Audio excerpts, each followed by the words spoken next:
You can support this podcast at patreon.com/partnersincrimemedia. I'm Kevin Flynn with Rebecca Lavoie and Patrick Hinds, and these are their stories. You think you know who did it, but you don't know who did it. Law and order, law and order, law and order. It's no ordinary police procedural, baby. It's the FNOG of police procedurals, baby. Law and order, law and order, law and order, law and order. These are their stories, these are their stories. Welcome to These Are Their Stories, the podcast about network TV's most enduring crime franchise and the real-life cases that inspired their shows. I'm Kevin Flynn. Each podcast, we break down an episode from either Criminal Intent, SVU, or Original Recipe.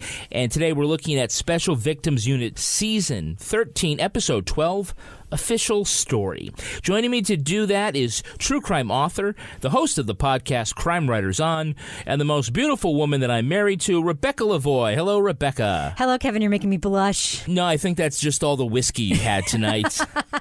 And rounding out the panel is our special guest from Broadway Backstory and the Theater People podcast. It's Patrick Hinds. Patrick! Hi, guys. This is outrageous. I can't believe I'm talking to you. We can't believe we're talking to you. You are just like one of the biggest up-and-coming podcast stars out there. I mean, listen, all I ever want to do is sit down and listen to episodes of Crime Writers On, and so, listen, the fact that being in your mere presence has just made my week. Oh, my God. Oh, you're so sweet. He's the best. We're still going to talk crap about you after the show, just so you should know that. I hope, if you don't, I'm going to be really offended. I will defend your honor.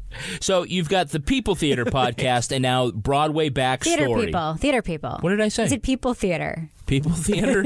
Is that like Up With People? It sounds like those like 70s interpretive dance situations. Like mum and shots? You go out with a clay mask and you start sculpting like frowny faces. We all come out in a giant bag and just like dance on a giant bag. That's how we live in New York. That's New York, baby. Because even if you haven't heard the podcast, I suppose you can figure out that it's about Broadway theater and theater life. And boy, it's just too bad nothing really great has happened on Broadway recently, huh, Patrick? Yeah, it's been a boring couple years on Broadway. No, it's a really exciting time to be doing this. It's Broadway is at its best, and it's just so great to get to talk to these people. I have a question that I've been dying to ask you. This is your life. You're like immersed in the theater world. You have like theater friends. You're like in it. You have a podcast about it, 2 podcasts about it. Do you ever get sick of hearing people talk about Hamilton? Yes or no? No, I don't. I mean, Hamilton is like so layered. There's so much to talk about. I will say that like I got to interview so many members of the cast that then I started to like delve into the creative side. So like, for a while I was like obsessed with the set designer who's an incredible artist named David Corns. And then I was talking to the orchestrator, Alex Lacamoire, who's a genius. And Tommy Kail, the director, is like an old friend of mine. So like, it's no, I don't ever get sick of it. I'm so proud, to have seen Lin-Manuel Miranda like graduate from, I used to know Lin when he was doing shows in the basement theater of the Drama Bookshop, where they were like originally doing In the Heights in 2003. Name so to drop. see him ascend to this I figured I'd slip it in as early as possible, you guys. But just to see him like do what he's doing. I mean, he hosted Saturday Night Live. It's crazy. So no, I could talk about it forever, I'm sure. Now, is it a curse or a superpower to be able to recognize all those New York Broadway actors making guest appearances on Law and Order? It is definitely a curse. It is absolutely a curse, because you can't not. It's like a joke in New York that like you could have a Tony Award, but you haven't made it until you guest starred on Law and Order. So it's like you can't get through an episode without recognizing like 15 people. So it's funny, and it's always very like, okay, yay, they made TV money this week. That's great. You got to hook us up with some of those people to come on our podcast, Patrick. Oh, I could do that. That's a no. You give me a list. Rebecca, I'll do anything for you. I will crawl on my hands and knees to New Hampshire with like one of them riding on my back if you ask me to. You're the best guest we've ever had. I know, but it must be something to see the guy who's like Aaron Burr all of a sudden like moving boxes of oranges and trying to talk to the detectives at the same time. Like so put off by, a homicide. Leslie Odom Jr. He's intense, that guy. Like, he's such a good, intense actor. Yeah. And you also see it, like, on The Good Wife, too. Like, there's one episode where there was, like, 7 Broadway actors in it. And you're just like, oh, my God. Are you guys, like, rehearsing in your downtime? Like, they could do their own show. It's like they all took the same bus over to the casting agent. Yeah, exactly. They take buses because they come from the theater. So, Patrick, of all the franchises, which 2 cops are your favorite detective team? Favorite Law and Order detective team. God, I'm so bad with Law and Order. I know one of them ended up being a lesbian. I liked her. And Christopher Maloney's really handsome. All right. I will tell you this, though. I used to, when I worked at a coffee shop downtown in the West Village, I used to wait on Jill Hennessy. She used to come into the coffee shop all the time. Yeah. So she was really But she was a nice. prosecutor, not a detective, Patrick. Oh, sorry, guys. Let's make a drinking game. Every time I get it wrong, take a shot. Oh, we've already been doing that, which is why Rebecca's cheeks are so red. If I knew we would be drinking, I would have come to New Hampshire for this. Now let's look at the first half of this episode, Season 13, Episode 12, Official Story. Now remember, we'll be talking about fictional detectives investigating a fictional sexually based offense, and if you find that particularly heinous, you might want to sample another one of our episodes.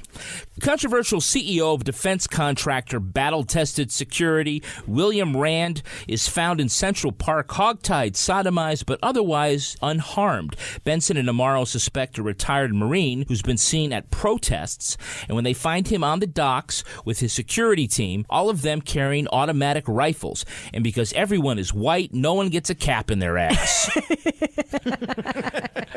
Donald O'Keefe admits to assaulting Rand, but he says it's payback for what happened to his daughter, Corey.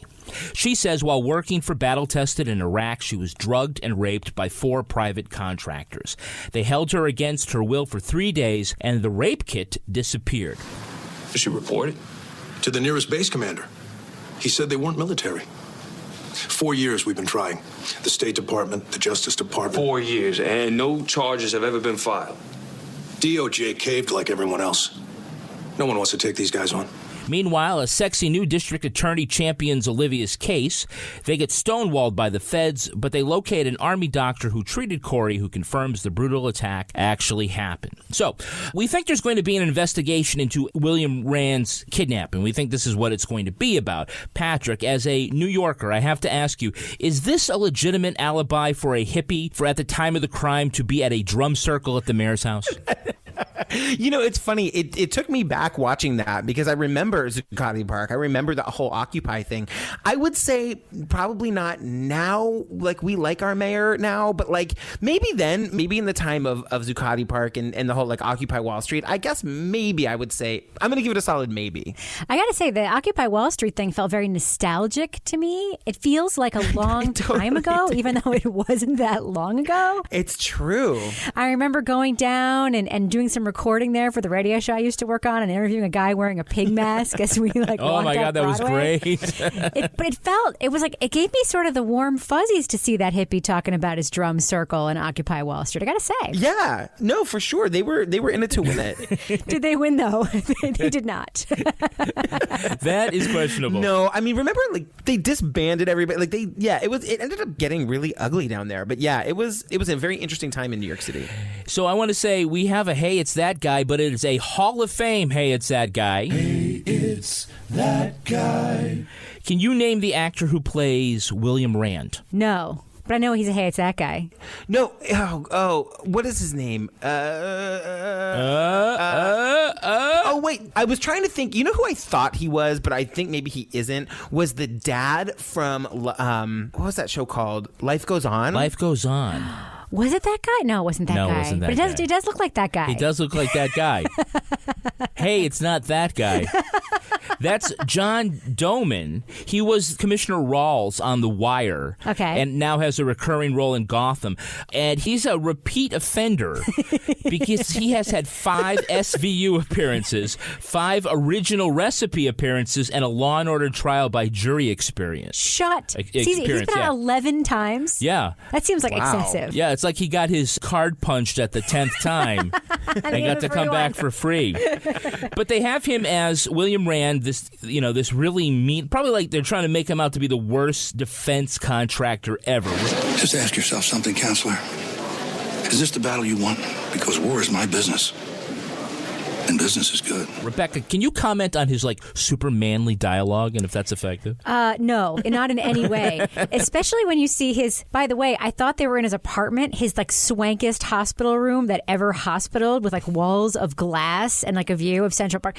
That was a hospital room? Yeah, it was a hospital room. It was ridiculous.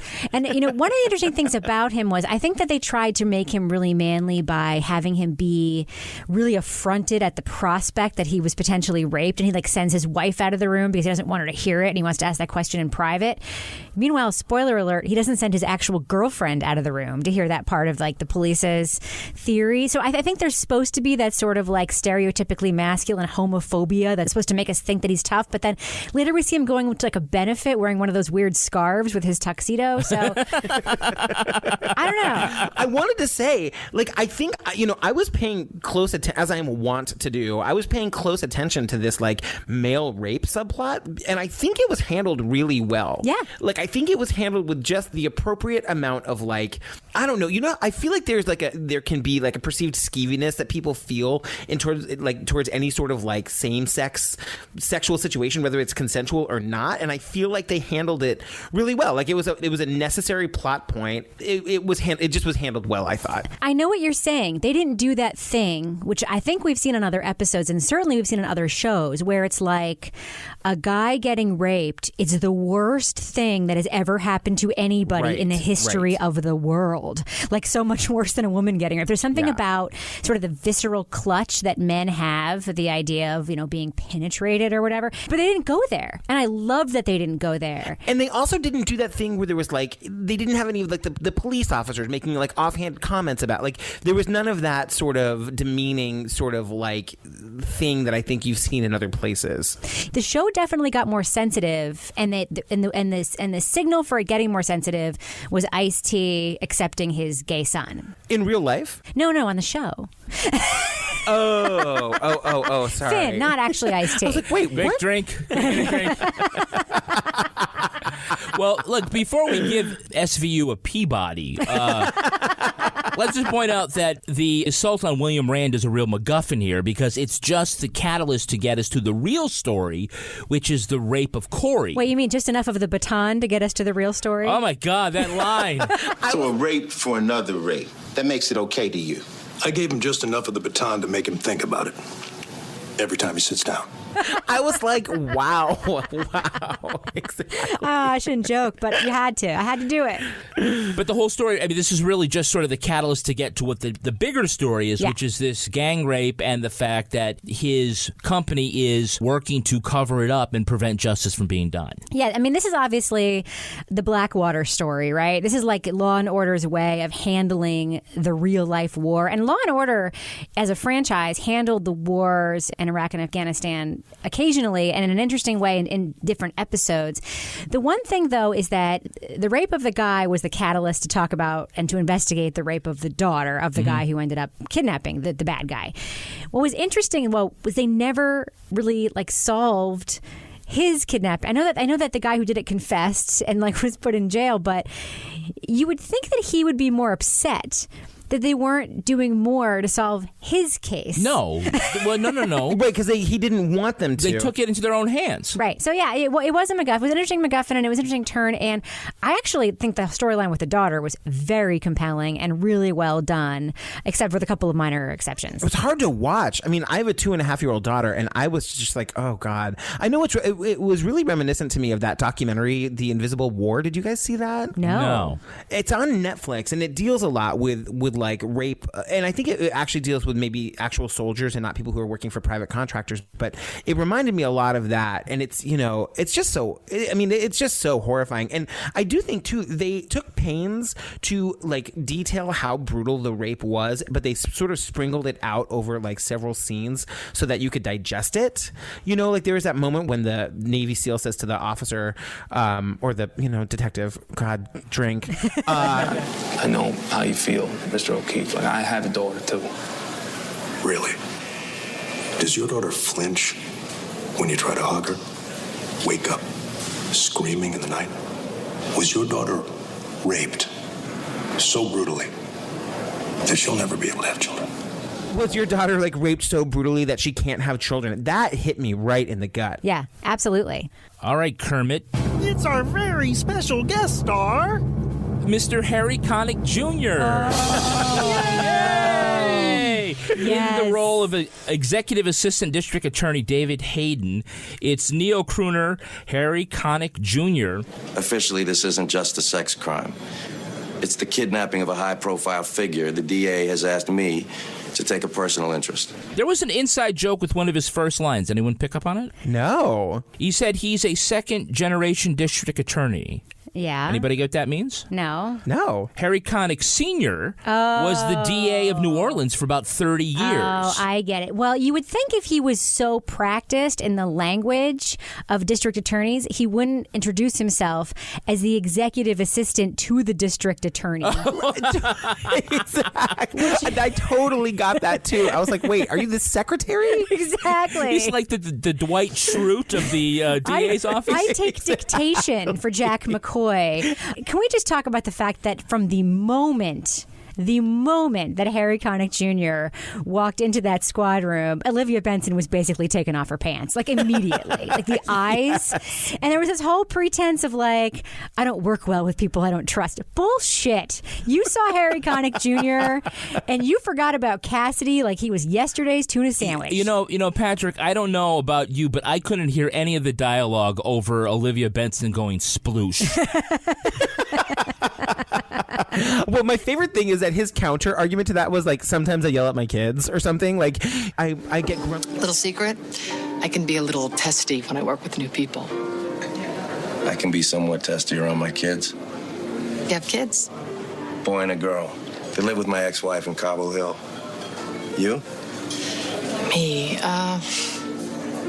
just getting over something. And he's like, I get grumpy with my kids, and I was like, that was a non sequitur. That wasn't smooth. Yeah, it's like his way of saying that he has kids was to sort of, I mean, it was throw some cold water on that. That first date scene where they weren't really a date, they were like after court or whatever, super awkward. And yet another man on the show, like we needed yet another man on the show reminding Olivia Benson that she doesn't have children. We did not need that. Well, okay, look, Rebecca, now we are in season 13, so we've just crossed over to where there's no more Stabler in this franchise. And so it's finally Mariska's show.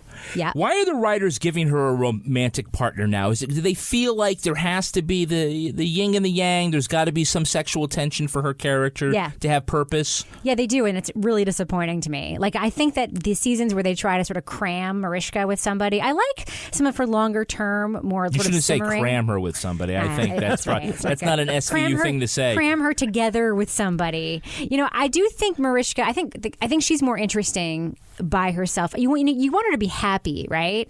But like, we know Cassidy was just never going to be that guy. We knew that. Like, it was doomed from the beginning. And I guess the idea that like she and Harry Connick Jr. would have all this instant chemistry in one episode, it's disappointing. It's like the trope of a TV drama, even a TV drama like Law and Order that crams 75 stories into 1 hour of television, is supposed to be, these things are supposed to be like on slow burn, right? There's supposed to be a lot of conflict and then eventually they get together. It was very weird the way they did this. I also didn't find them to have a lot of chemistry. Is that just me? Like, I didn't feel that they were... I don't know. I was just going to ask you that. I actually kind of thought that they did. No. Now, I mean, there's no time for a slow burn because Harry's only going to be on for about 4 or 5 episodes. I don't know. He just has this sort of twinkle in his eye. He does something for me. Oh, good for you. Hey, that's great. I will say, though, he is a great Broadway star. I mean, he has been on Broadway in the last couple of seasons in 2 shows, The Pajama Game and On a Clear Day You Can See Forever. And he's great. I mean, like, he really can, like, command an audience and, really can lead a show as, like, a really strong leading man. He's really, really good on Broadway. Oh, good to know. And, of course, he has in front of the live audience skills as a musician. A lot of screen actors, and I'm thinking of, like, Birdman as, like, sort of the great fictional example of this. A lot of, movie stars have never seen an audience.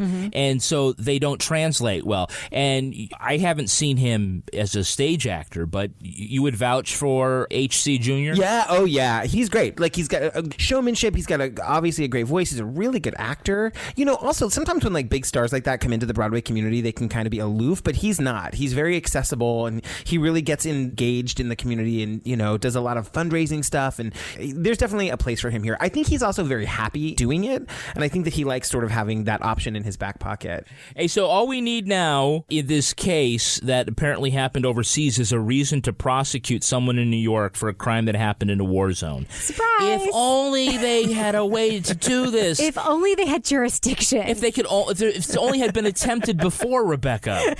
Yes, battle tested is the fake Blackwater in this episode, which, by the way, it sounds like a fake name a writer made up as a slug, and they would replace it later with a real sounding name, and they just forgot to do that. May find replace later. Oh shit!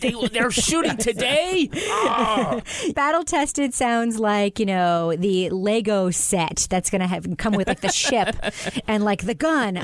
Anyway, so yes, it turns out the headquarters is in New York. So if they did in fact conspire to cover up poor Corey's rape, we can go after him, says Harry Connick Jr. Yeah, great jurisdiction opportunity right there. Convenient. Wait, can I ask a question? Sure. Fire away. How did they get like 5 times the legal limit of alcohol into that poor guy before he died? That's part 2, Patrick. Oh, sorry. We haven't gotten to part 2 yet. It's a funnel, obviously. Exactly. When you support us at Patreon at just $5, you will get exclusive content, like the Toby Ball's Deep Dive Book Club, Laura's Rage Walk, the Crime Writers on After Show, and Married with Podcast with Rebecca and me. Start getting your exclusive perks for just $5. Join our own elite squad at patreon.com/Partners in Crime Media. That's patreon.com/Partners in Crime Media. Women change... All right, now let's look at the second half of this episode. Episode? Too much whiskey. At the grand jury, the Army doctor changes her story, and they can't get an indictment against the contractors. So back at square one, the squad identifies the 4 contractors and their supervisor, Joe. So we have 4 rapists. Who's Joe Marshall? Joe Marshall, the head of detail. He had them isolate me afterwards. Okay, so we need somebody under him. Corey, tell me about the guards. He's the one who gave me his cell phone to call home. The thing is, he's dropped out of sight. He left the company 3 years ago. We better find him before they do. Confronted with the fact he had all 4 guys tested for VD after the attack, he says Corey's sex was consensual because nothing turns a woman on like desert sand blowing into her crack. Oh, my God. They find a guard named George who's trying to drink away his memories of Iraq. He claims he saw faxes sent by Rand himself orchestrating the cover-up. So we see later, at the same time, O'Keefe gets shanked in prison, Corey assaulted at work, George is found dead with a bottle of vodka, someone has ransacked Olivia's apartment, and Mo Green gets shot through the eye while getting a massage during the Corleone baptism. No, that did not happen. Everything except the Mo Green thing happened. Now, by putting additional pressure on Rand and his side piece lawyer, the detectives intercept coded messages they play for Joe. They figure out that Rand has the missing rape kit, and he's using it to blackmail the contractors, but Joe has the faxes incriminating Rand. Just before he can make a Lex Luthor-like getaway in a helicopter, the SVU team picks up Rand and books him. Yeah. So this is a giant intelligence-gathering modern mercenary corporation, and when the CEO decides he's going to order an elaborate cover-up, he sends the instructions by fax. No, but isn't that sort of safe, though? Aren't there faxes sort of like... Obviously not. Well, here's a paper trail I'm creating out of nothing. He had to probably go find a cover sheet, right? It was like, here's the date. Page 1 of 3. Yeah, regarding cover-up. CC, yes. A fax? Return fax number, to fax number. And he waited there for the confirmation page and like, sorry, the line was busy. All right, he's still standing there. Oh. Yeah. My God, get me a water. It's funny that for you, that was the detail that stuck out. Not the detail that instead of taking the rape kit to the mountain where you would store it forever, throw it in the trash. throw it away. No, he was smart enough to know he needed leverage over the guys who might testify. But you can just say you had it. You don't actually have to have it. You don't actually have to have it? Because if you go nuclear with it, then it's all over anyway. Exactly. The whole idea that they would keep all of the evidence of their cover-up, to me, is much more egregious than sending a fax. I mean, that was a problem. It was a writing problem in this particular episode. I also wonder, I thought about this in the night of as well. I always wonder, like, how is there just a guy in jail who's willing to kill another guy? Like, then they could just get to him at any time. You know what I mean? There's always somebody. Exactly. Always someone available. Totally. And the guy already has the shiv made. Well, I think they have like a bulletin board where they just put an index card and a thumbtack, and they go through the cafeteria. It's like the odd jobs, and they're like, oh. Rip off that little piece of paper at the bottom. That's how they get that. Yeah, but then they also always know where the person's going to be, where they're going to walk. Right, and they're always exactly. walking the opposite way without supervision. Yes. Exactly. Yeah, but here's great. At the same time, they're killing everybody. That same exact moment, but they just mess up the furniture in Olivia's apartment. Like they're going to say, well, she's not here, so let's just irritate her. Did you see that she had her gun in her pocket when she walked in? Like when she opened the door and saw that it wasn't in a holster. It was literally in her pocket. She didn't want to have visible holster line. Exactly.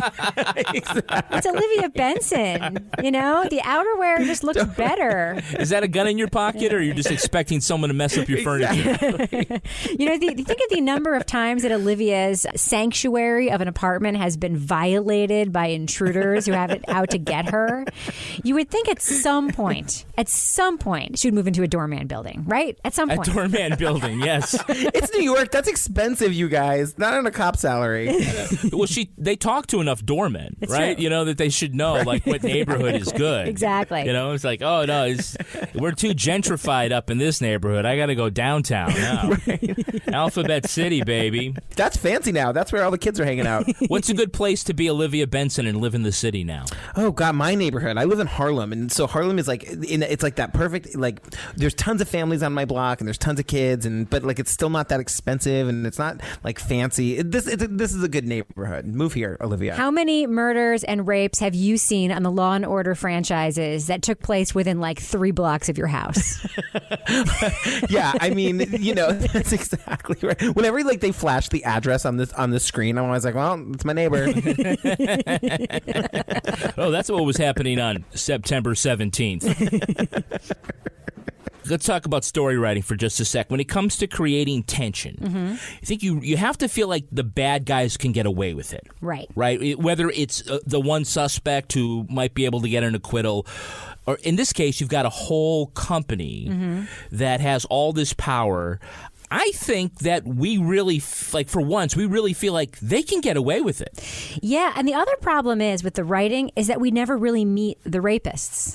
Like, we never get our moment of getting to see those guys get what they have coming to them for what they did. The enemy becomes Rand and his company, right? Yeah, good point. And they covered it up. You know, they knew they didn't have jurisdiction, so they hire these cowboys, as Amaro's gorgeous wife calls them, who can do what they want. But we never actually see this poor girl get to really face her accusers and have, you know, real justice of the actual guys who did this to her. We never see them. We don't have that glory moment of Olivia Benson arresting those dudes. Now, there's an interesting subplot here between Amaro and his wife, and she is a servicewoman, and she's, you know, back on leave for a short time. Beautiful actress. And, Yes. you know, that adds to the tension. Now, Patrick, yes, you have a little story about this actress. You're friends with her. She's my friend. Yeah, her name is Laura Benanti, and it's so funny because, you know, Laura, she's a goddess in New York City on Broadway. She's, you know, a 5-time Tony-nominated actress. She won once. She's, you know, she just this past season led She Loves Me, was nominated for another Tony Award for it, and she is incredible. She's just such a funny. Follow her on Twitter at Laura Benanti. She is the funniest person in the world. She's just like a great person. I literally have interviewed her something like 7 times now between the 3 podcasts that I do. Another funny thing is that her husband's name is also Patrick, so every now and then I'll get a text from her that's like, babe, can you pick up the groceries? Like, don't forget the dry cleaning. I'm like, mommy. But she's amazing, and it's funny to see her on like TV because she's done a ton of work on TV and a little bit in film as well. But you know what she's like really well known for now? She's the one that does Melania Trump on Colbert. Yes. Now, that's the thing I was going to ask you about is when you've seen her perform on stage, but when you see her in a character on television, and it's sort of a not as broad. Trapped there with Amaro. Yeah, well, I mean, the way you have to play, you can't, when you're doing a scene in TV, you can't, like, be trying to project to the back row. That doesn't play well. Patrick, when you see her, somebody that you know so well, is she just sort of gone? She's sort of like... Is she being underused? No. Is she just like so into the character that you don't recognize her anymore? Well, I will say when I first saw her, I was like, "Oh, is that Laura?" I will say the first moment you see her daughter opens the door to the apartment, and she sees her daughter, and her daughter sees her, and it's a surprise. And the daughter comes running to her, and then she picks up the daughter. Oh, hi, sweetheart. Oh, I missed you so much.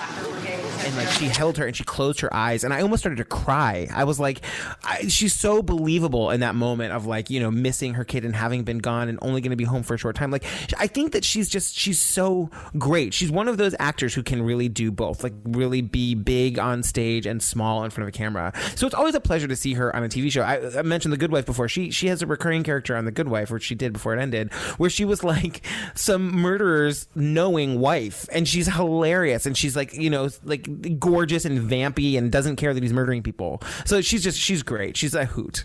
And here she is in SVU, trapped, married to the worst husband in the world. Amaro's relationship with his wife makes me crazy on SVU. It's one of the reasons why he's such an unlikable character, because here he is, he's this guy. He was a veteran, right? He was in Iraq. So ostensibly at some point he was away, okay? So then he comes back. He's working as a cop in New York, living full-time with their daughter, and it's her turn. She goes away, right? Right. The insecurity of this douchebag around every single conversation and every single thing that his wife does, it infuses every moment of their screen time together. Even when they're like happy, this is like the happy days between Amaro and his wife, Maria. And still he's like, can you trust him? Who is your contact? How do you know that guy? He cannot stop interrogating her. And here she's just like, what are you talking about? Well, like, let's just have sex. What are you talking about? Remind for Patrick and our audience how Amaro's marriage to Maria ends. Well, she leaves his ass because he accuses her of having an affair when really she's getting therapy because she has frickin' PTSD. Because, by the way, she was just in Iraq. Oh, my God. I mean, the whole relationship with her, it really is the reason why I think we as an audience, I mean, of course, Amaro was also sort of the sub-in for Stabler, which was difficult for a lot of people to accept because Stabler was like, he was the bookend with Olivia. Right. But they subbed in this guy who didn't have enough security to even like have one conversation with his wife without giving her shit about some guy she used to know 5 years ago. It's infuriating to me. Wait, Rebecca, can I ask you about that? Is the show aware of it? Do you think, like, is he written to be, like, is the show aware that he's bad on that front? Or is his character just written like that and there's no thought about it? I think that they plotted out like his marital demise as a device. I suspect the plan may have been when he first came on to pair he and Olivia up eventually because, she never had her day in the sun with Elliot Stabler because they always made it not work out for them. I mean, I don't know. I've never been in the writer's room, obviously, but I wonder if maybe they brought him on planning to eventually have the marriage fall apart so that they could pair him up with somebody else in the squad, maybe Olivia. So that those seeds were being planted. But I think that they really underestimate for a woman, especially the target demographic of the show, like a woman in her 40s maybe who's like really self-assured. And, if you're me and you're in a great relationship, that is the biggest turnoff you can possibly see is a guy saying to his wife at every turn, how do you know that guy? Can you trust that guy? What are you doing with that guy? It's horrible. It just makes me hate every moment of him being on the screen. Well, let's change it up and talk about the other quasi-romantic couple in this episode, which is you have Olivia with David, and they're going to start Just a call relationship. him Harry Connick Jr. Harry Connick Jr. And we did talk about that scene where at the very end, as they're hailing a cab, she confesses to him. She says, And just for the record, I haven't worked that well with anyone in a very long time. Well, that makes two of us. Nightcap? I haven't worked that well with anyone in a long time. She's talking about Elliot. Duh. Yeah. Yeah. And also talking about Amaro. Yeah, she's dissing Amaro, looking back at, but she was also talking about like the string of, DAs and stuff that they've been working with and paired with that have had to prosecute. No, I don't think she's really talking about. Yeah, she's throwing shade at Amaro for sure. Yeah, she's talking about, she hasn't been working well with Amaro, and we also read into it that I worked well with Stabler, and that's who I really want. I read into it that she wanted to take off her pants immediately. That's what I read into it. Because the two of them started sucking each other's faces. Like, they were going for it. They were going for it in a big way. And she talked about it as if this had been this long slog where they didn't get along, and then they did.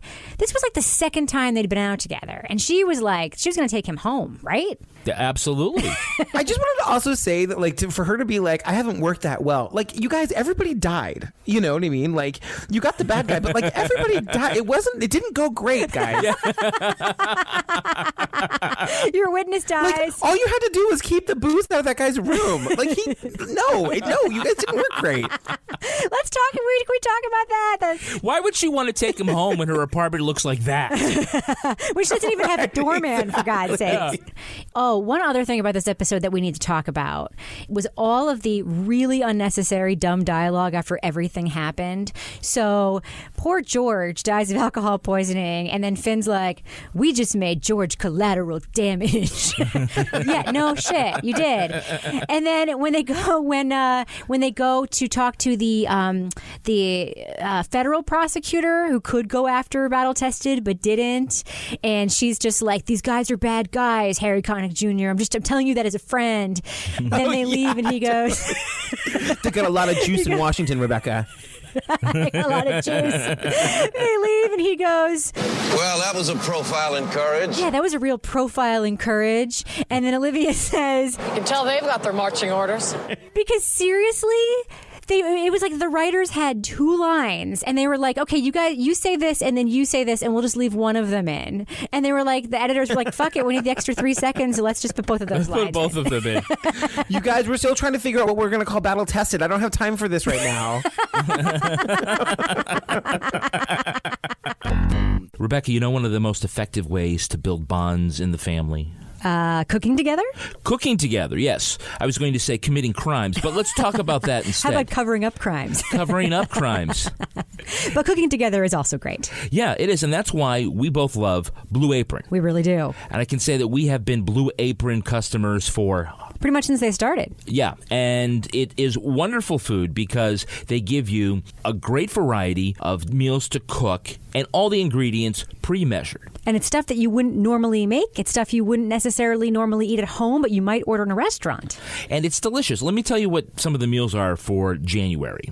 We have seared pork chops with farro and cranberry chutney. We had that the other night. That was really good. Amazing. And actually, I made that. And then you made spaghetti squash and marinara with mushrooms and garlic knots. Garlic knots. And also, I got to make spicy shrimp and Korean rice cakes with cabbage and furikake. Loved those Korean rice cakes. And you could adjust the spice and all the other levels, salt and pepper.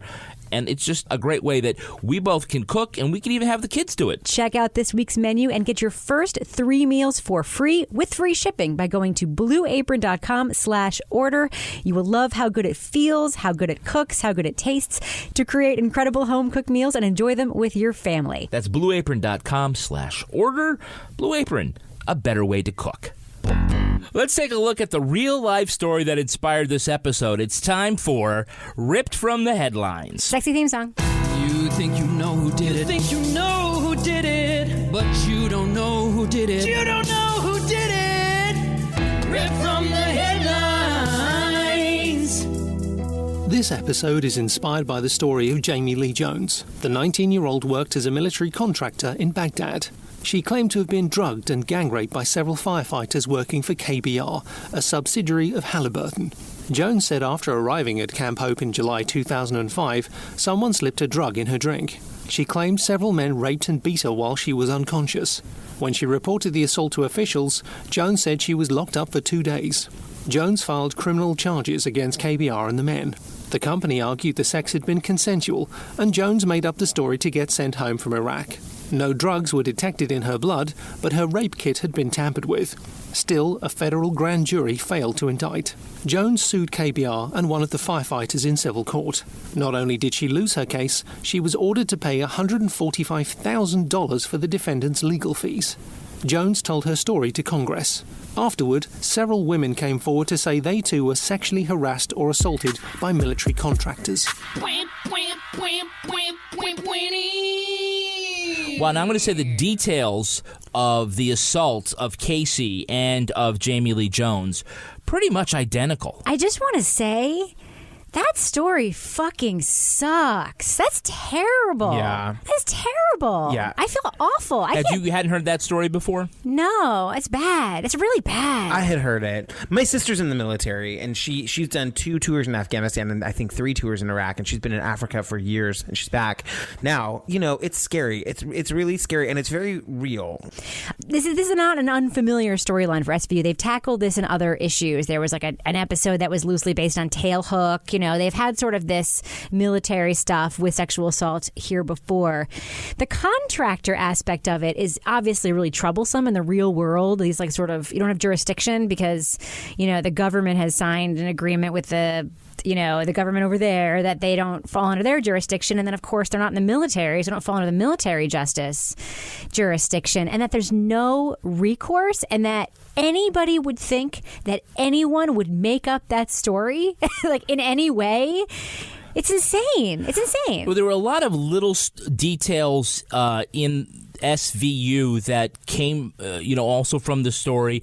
The multiple guys attacking her, being held for 2 days, and there was the one guy who gave her the telephone to call her dad. Was her dad a Special Forces pirate hunter? No, Dad was not a special, but he was stateside and tried to get something done. The assault on Jamie Lee Jones was so bad that they burst one of her breast implants. Oh, Jesus Christ. That's terrible. But that was consensual for sure. Yeah, but she did not get justice in real life. Patrick, is Law & Order trying to right the wrongs of true life in this episode? I don't know that anybody would watch an episode where it ended with the way that it ended in real life. I mean, I'm assuming that they have to have some sort of resolution that makes you not just get off your couch and jump out the window, So yeah, I guess that's what they are trying to do. But it's also maybe does a disservice because it doesn't always end like that, and women are treated like this, and these things do happen. So I don't know. I'm not sure what the right answer is. Well, Rebecca, sometimes Dick Wolf does try to do that. He takes the story and gives the ending that there should be. Yeah, but I think the problem here is when Law & Order throws up that card and says, this isn't about a real thing, which we all know means it's actually about a real thing. It's totally about a real thing, yeah. Yeah, but I think that for an audience that isn't familiar with the real story, I sort of side with Patrick here that maybe it does the real life victim and the real life people who are also victims who didn't get justice a little bit of a disservice when it is so neat. You know what I mean? It's not perfect, obviously, because poor Corey's dad is in jail for batoning that executive and kidnapping him. So weird. So weird. It wasn't perfect, but at the end she calls and she's like, "We got him, Daddy. We got all of them." How did he's still in prison? How did he make the outgoing call to Amaro? Did he have to crawl all the way to the payphone? Yeah, with his knife wound. It was oh. Yeah. Can we also talk about just how enraging it was to listen, even though you knew it was bogus, to listen to them talking about her. She has mental issues and she was loose and she was just turned on by being in a war zone. It's hard. That stuff is just, and I know it's supposed to be enraging. I know they're supposed to be the bad guy, but it's hard to listen to that stuff because people say that stuff. People think that stuff. No, totally. Absolutely. It is enraging. I think we're supposed to be enraged. And I think that it's supposed to sort of show us the worst of the worst. I mean, that's what SVU is about, right? Making us feel good about the worst of the worst. Yeah, we're saying, well... It's a feel-good worst of the worst story. I think you're just supposed to be happy the guy didn't get away on his helicopter and fly away out of Gotham City. Yeah. And saying, "Ha ha ha! You'll never get me, Batman." Although we know in real life he probably went to prison and faked his own death and got away just like Ken Lay did, right? He could do that. If only he could just get rid of the faxes that say that was his plan all along. Exactly. Well, that is going to do it for us. We want to thank our guest Patrick Patrick Hinds. Patrick, where can our listeners keep up with you? You can find me on Twitter at Patrick Hinds. You can find my Theater People podcast. We're theaterpeople.com, and that's theater with an ER, PPL. And you can link to everything from there. Thank you for spelling it the right way, Patrick. I don't really know. I appreciate thought it'd be more hoity-toity. No, that was like the URL that was available, and I've spent the last 3 years of my life saying that's with an ER, PPL.com. That's because that's how theater is spelled, Patrick. Thank you. Oh my goodness, I couldn't agree with you more. Everybody wants to spell it the other way, and it just enrages me. The show isn't better because you're spelling it with an RE. So, Rebecca, how can listeners follow you? They can find me on Twitter and Instagram at Reb Lavoie, and if I had a theater, it would totally be spelled with an ER. All right. Well, we'll make sure that you get one. You can also track me on Twitter at Kevin P. Flynn. You can tweet to us at Law & Order Pod.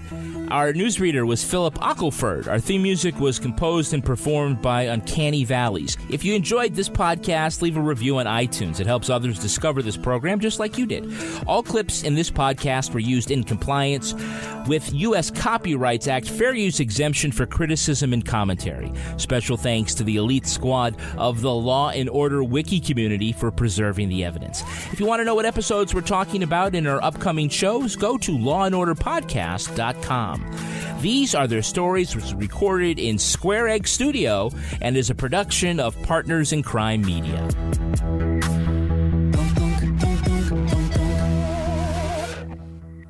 Partners in Crime Media. Thanks again to Third Love for sponsoring today's episode. Third Love bras were developed using thousands of real women's measurements and range from sizes AA to G, including signature half-cup sizes. Third Love stands behind their products so much that they're willing to let our listeners try a bra from their 24/7 collection for free. Just pay $2.99 for shipping. Go to thirdlove.com/lawandorder to get started right now.